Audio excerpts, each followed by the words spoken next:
Hello ළමයි ඉතින් ඔයාලට කොහොමද? ඔන්න ඉතින් මම ෆස්ට් ලොග් එක විදිහට මම මගේ ගමේ පන්සලේ ඒ කියන්නේ ඊයේ පොයේ දවසේ මම ගමේ පන්සලේට ගිහිල්ලා වන්දනාමාන කරපු විදිය එතකොට මගේ පන්සලේ මාරම ලස්සනයි මගේ පන්සල. ඉතින් අපේ ගමේ තියෙන පන්සල මම ඔයාලට පෙන්වන්න හරි ආසාවෙන් බලන් ඉන්නවා. ඉතින් ඉදිරියටම මේ බ්ලොග් එකේ මොනවද වෙන්නේ අපේ පන්සලේ ලස්සන කොහොමද කියලා බලාගෙන යමු.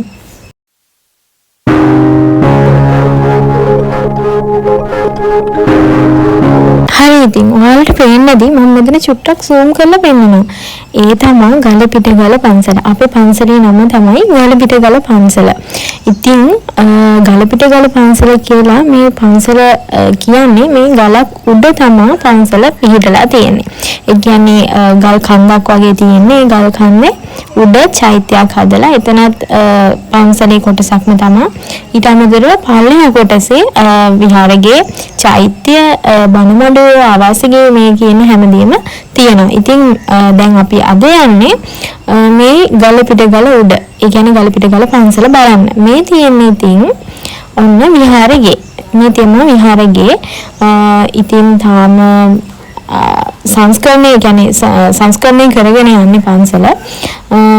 ඔන්න ඉතින් අපි ආවා මෙතනම විහාරයේ උඩමළුවේ තමයි තියෙන්නේ මේ බෝධීන් වහන්සේ. ඉතින් බෝධීන් වහන්සේගේ එතන වටපිටාව මේ තියෙන්නේ එතකොට පරණ විහාරයේ අපේ දැන් නම් පාවිච්චි කරන්නේ අපි අර අලුතෙන් හදලා තියෙන විහාරයේ. ඉතින් ඔයාලා බලන්නකෝ අපේ පන්සලේ ලස්සන හොඳයිද ලස්සන කොහොමද කියලා. ඇත්තම කිව්වොත් එහෙම අපේ පන්සලේ ස්වභාවික يعني ස්වභාව ධර්මයෙන් නිර්මාණය වෙලා තියෙන මේ පූජා භූමියක් විදිහට තමයි අපිට නම් ඒක මේ හිතෙන්නේ. කියන්නේ මාරම ලස්සනයි අපේ පන්සල. ඔන්න ඉතින් මාත් එක්ක ඉතින් ඔන්න නංගිලා මල්ලිලා ගොඩාක් හිටියා.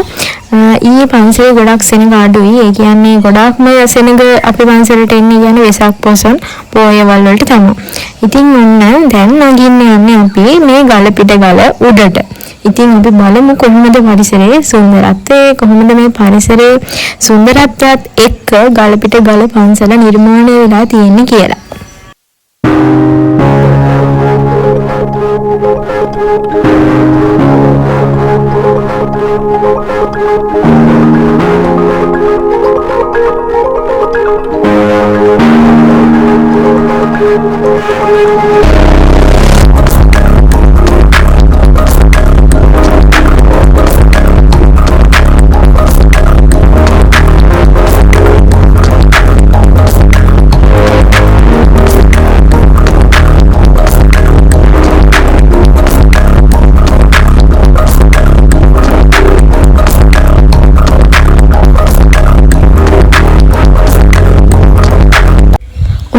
මෙන්න මෙතන මම උඩට නගිනකොට අපි කට්ටියම උඩට නගිනකොට දැක්කද මේ විශේෂත්වයක්. ඒ තමයි ගල් පඩි වලින් තමයි අපේ ගල උඩට නගින්නේ.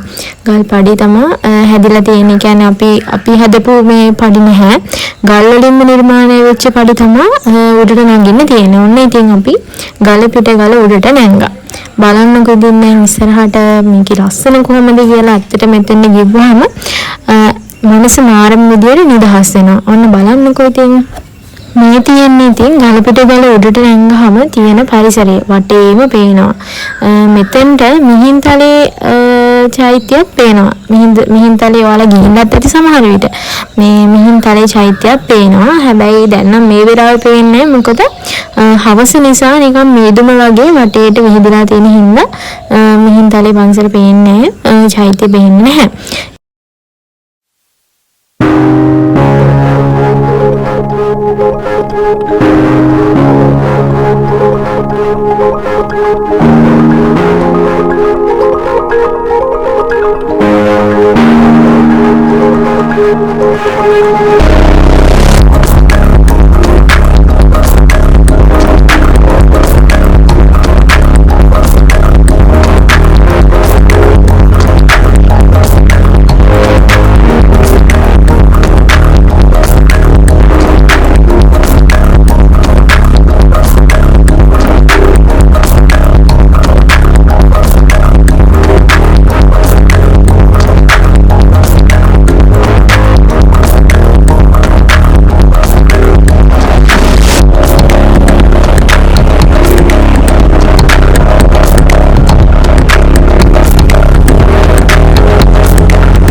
ඉතින් අපි හැමෝම දන්න දෙයක් තමයි බුදුදහමේ උනත් කියලා තියෙන්නේ පරිසරය කියන්නේ ඇත්තටම මාර ලස්සන දෙයක්. ඒ වගේම තමයි පරිසරයත් එක්ක මිනිසුන්ට තියෙන්නේ පුදුම බැඳීමක්. පරිසරයෙන් නැතුව මිනිසුන්ට ජීවත් වෙන්න බෑ. ඇත්තටම එක දවසක්වත් පරිසරය නැතුව නම් ජීවත් වෙන්න බෑ. ඒ තරම්ම ස්වභාව ධර්ම මායාකාරී. මං ගැන කිව්වොත් එහෙම මම නම් ස්වභාව ධර්ම නිදහසේ විඳින්න පුදුම ආසා කෙනෙක්. ඒ කියන්නේ ස්වභාව ධර්ම කියන්නේ ඇත්තටම අර මම ඉස්සෙල්ලා කිව්වා වගේ මානව මායාකාරී. ස්වභාව ධර්ම හිතමු ගමන් වෙනස් වෙනවා. හිතමු ගමන් එක එක විදිහට ස්වરૂපයන් වෙනස් වෙනවා. ඉතින් මම ඔයාලගෙන් පුංචි ඉල්ලීමක් කරන්නද. ඒ තමයි ඔයාලත් මං වගේ පරිසරයට ආදරය කරන්න. අපි ඇත්තටම පරිසරයට අවංකවම ආදරය කරොත් එහෙම පරිසරයත් අපිට ආදරය කරනවා. ඔයාලා අහලා තියෙන විශ්ව නීතිය කියන දෙයක්. මෙන්න මේ විශ්ව නීතියයි පරිසරයයි දෙකම එකට බැඳලා තියෙන දෙයක්. අපි පරිසරයට ආදරෙන් සැලකුවොත් ඇත්තටම පරිසරයත් අපිට ආදරෙන් සැලකනවා. හරි, දැන් ඉතින් මේ තියෙන්නේ මේ පේන්නේ ඔයාලට මම කිව්වේ ඉස්සෙල්ලා ගලපිට ගල පන්සල කියලා. ඉතින් මේ ගලක් උඩ ගලක් තමයි මේ පන්සල පිහිටලා තියෙන්නේ. ඉතින් මේ පේනව නේද ඔයාලට?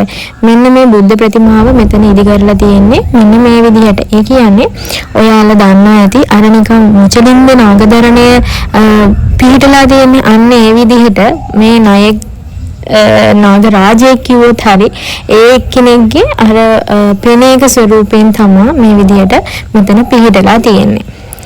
ඉතින් අපි බලමු ඉස්සරහට කොහොමද මේ පරිසරයේ අපි විඳින්නේ කොහොමද කියලා.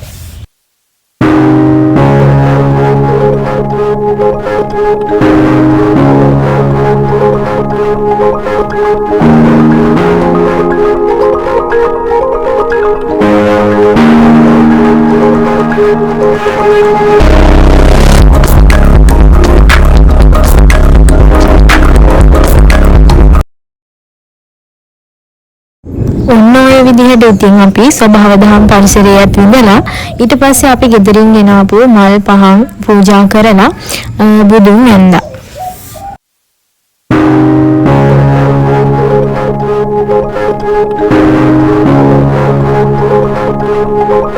ඉතින් මම කියන්නේ නම් අපිට පුළුවන් විදිහට අපිට හැම පුළුවන් අවස්ථාවකදීම මේ විදිහට පන්සලකට ගිහිල්ලා මනක් භාවනාවක් කරනවා නම් අපේ හිත කොච්චර සැහැල්ලු වෙනවද? ඇත්තටම ඒ බුදුහාමුදුරුවෝ ගාවට ගිහිල්ලා අපේ තථාගත බුදුරජාණන් වහන්සේ ගාවට ගියාම අපේ හිත මානම විදිහට අපේ හිතේ තියෙන ප්‍රශ්න తాවකාලිකව හරි ටිකක් ඈතට යනවා. ඉතින් මේ විදිහට අපි වන්දනාමාන කරාම අපේ හිතට දැනෙන සැනසීම නම් කියලා වැඩක් නැහැ. ඒ කියන්නේ ඒ සැනසීම අපිට මිල කරන්න බෑ. මොකද අපේ හිත මානසික ආතතියෙන් මානසික පීඩනයෙන් මොන හරි ගැටලුවකින් තියෙනවා නම් ඒ අවස්ථාවේදී ඒවා සියලුම දේවල් අමතක වෙලා යනවා.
ඉතින් මේ විදිහට අපි පන්සලේ අසිරිය බැලුවා, වින්දා, වන්දා ඒ වගේ පිනකුත් කරගත්තා.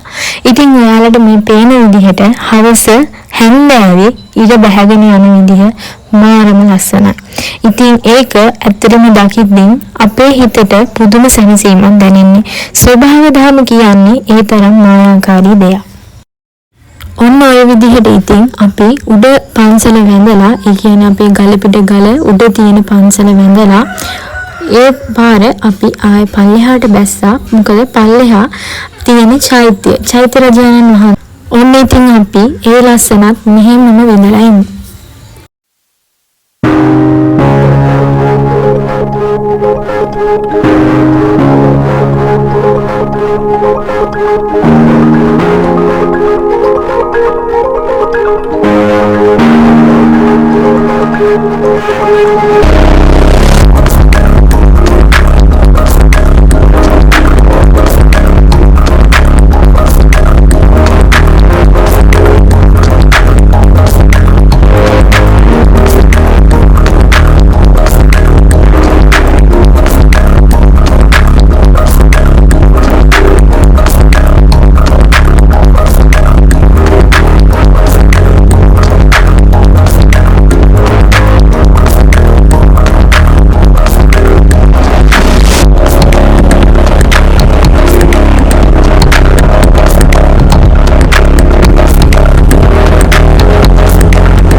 ඉතින් මම අද දවසේ මේ විදිහට ගෙවුණු විදිහ මේ බ්ලොග් එකෙන් මෙතනින් ඉවර කරන්න හදන්නේ.